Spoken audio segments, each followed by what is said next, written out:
BJP ने बंगाल विधानसभा चुनाव में प्रचार के लिए पूरी मशीनरी चालू कर दी है। 40 स्टार प्रचारकों की लिस्ट जारी हो गई है। इसमें प्रधानमंत्री नरेंद्र मोदी, अमित शाह, राजनाथ सिंह, नितिन गडकरी जैसे दिग्गज नेता तो हैं, साथ ही फिल्मी दुनिया के तड़क भड़क वाले चेहरे भी शामिल हैं। मिथुन चक्रवर्ती, हेमा मालिनी, कंगना रनौत, स्मृति ईरानी, मनोज तिवारी और टेनिस के सितारे लिएंडर पेस तक झारखंड से भी नाम है। अर्जुन मुंडा, बाबूलाल मरांडी और अन्नपूर्णा देवी, सबको बंगाल में प्रचार का जिम्मा सौंप दिया गया। लेकिन इस लिस्ट में एक नाम ऐसा गायब है जिसे देखते ही सियासी गलियारों में सवालों का तूफान खड़ा हो गया है। जी हां, वो नाम है रघुवर दास। झारखंड के पूर्व मुख्यमंत्री, बीजेपी के पुराने और कद्दावर नेता, ओडिशा के पूर्व राज्यपाल, पर उनका नाम स्टार प्रचारकों में कहीं नहीं। क्या ये महज संयोग है या फिर केंद्रीय नेतृत्व ने रघुवर दास को अब सक्रिय राजनीति से दूर कर दिया है? क्या झारखंड के आयरन मैन की लंबी राजनीतिक पारी का अंत हो चुका है? आज हम इसी को खोल कर रखेंगे, पूरा बैकग्राउंड, पूरा एनालिसिस तथ्यों के साथ, बिना किसी पक्षपात के। तो वीडियो को अंत तक जरूर देखिएगा, क्योंकि ये कहानी सिर्फ नेता की नहीं, बीजेपी के अंदरूनी समीकरणों की। रघुवर दास का सफर कोई साधारण राजनेता का नहीं रहा। आरएसएस के प्रचारक से शुरू करके झारखंड के पहले गैर आदिवासी मुख्यमंत्री बनने तक, 2014 से 2019 तक पूरे 5 साल तक का कार्यकाल उन्होंने पूरा किया। झारखंड में उनकी पकड़ इतनी मजबूत थी कि दूसरे दलों के विधायक, नेता टूट टूट कर बीजेपी में आते थे। प्रदेश के अध्यक्ष भी रह चुके हैं, 2 बार केंद्रीय उपाध्यक्ष भी बनाए गए। रघुवर दास 2019 के विधानसभा चुनाव में सरयू राय से हार गए, लेकिन इसके बाद भी केंद्रीय नेतृत्व उनकी काबिलियत पर भरोसा रखता था। और फिर क्या हुआ?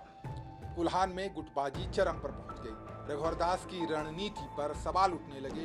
2022 में राज्यसभा का टिकट उनकी उम्मीद थी, लेकिन बीजेपी ने आदित्य साहू को राज्यसभा भेज दिया। इसके बाद अक्टूबर 2023 में रघुवर दास को ओडिशा का राज्यपाल नियुक्त किया गया। सियासी गलियारों में इसे खुलकर पनिशमेंट पोस्टिंग कहा गया, झारखंड से दूर करके गुटबाजी थामने का तरीका। लेकिन रघुवर दास का मन वहां नहीं लगा।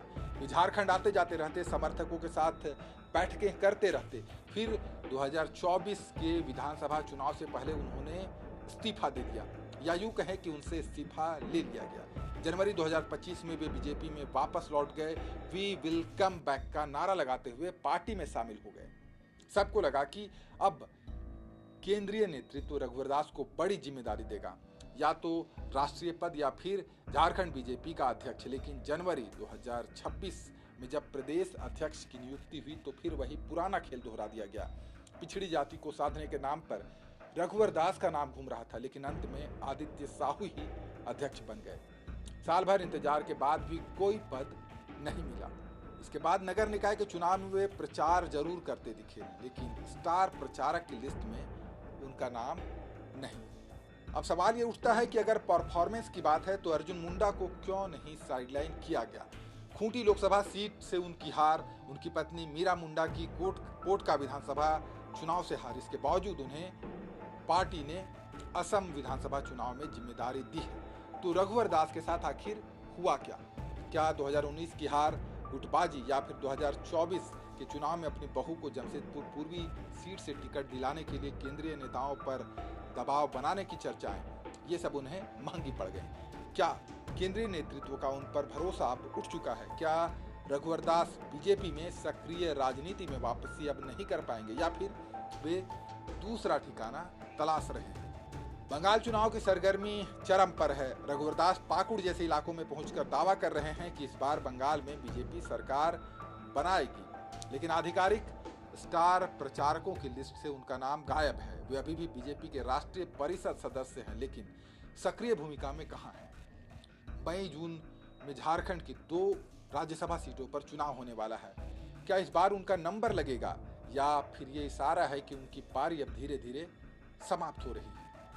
ये सिर्फ एक नेता का मुद्दा नहीं है, ये बीजेपी के भीतर ओबीसी चेहरे, संगठनात्मक अनुभव वाले पुराने योद्धाओं की भूमिका पर भी सवाल है। रघुवर दास ने झारखंड में बीजेपी को मजबूत किया, बीजेपी को जमीन से जोड़ा, लेकिन आज वही पार्टी उन्हें साइडलाइन कर रही है। क्या ये रणनीति है या युवा चेहरों को आगे लाना या फिर पुराने नेताओं से दूरी बनाना, क्या पार्टी अब सिर्फ परफॉर्मेंस नहीं बल्कि केंद्रीय नेतृत्व के साथ तालमेल देख रही है?